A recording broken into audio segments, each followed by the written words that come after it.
This is question 4 on the June 2013 non-calculator paper.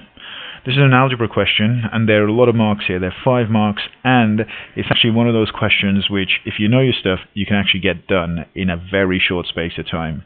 So the first question, for example, we want to multiply out each bracket, so that's what expand means. So expand means multiply out the brackets, and what I'm going to do is I'm going to say 3 times 2. Right, 3 times 2 is 6, so that's the first part of my result, plus 3 times t. 3 times t is 3t. That's it, 1 mark, done and dusted. Part B, again, it says expand. So what it means by that is multiply the brackets. We're going to do exactly the same as what we've done in part A. You're going to times everything inside the bracket by 3x. So 3x times 2x. 3 times 2 is 6. X times x is x squared. You're going to do 3x times 5.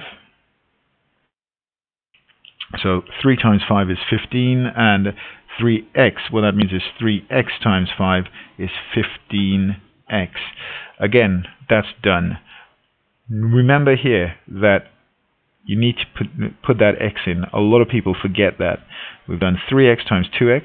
3 times 2 is 6. X times x is x squared. 3x times 5. 3x times 5 is 15x. Okay, doing part C. There are loads of techniques you can use for part C, right? But I'm just going to use the connector method, right? So m times m is m squared. M times 10 is, or m times plus 10 is plus 10m. So plus 10m. And I'm going to draw my lines underneath now. 3 times m, or plus 3 times m, is plus 3m. And then finally, plus 3 times 10, or plus 10 even. So 3 times 10 is 30, and a positive times a positive is a positive. Now what I've done there is expanded, and I'm going to pick up one of these 2 marks. To get the next mark, I need to simplify.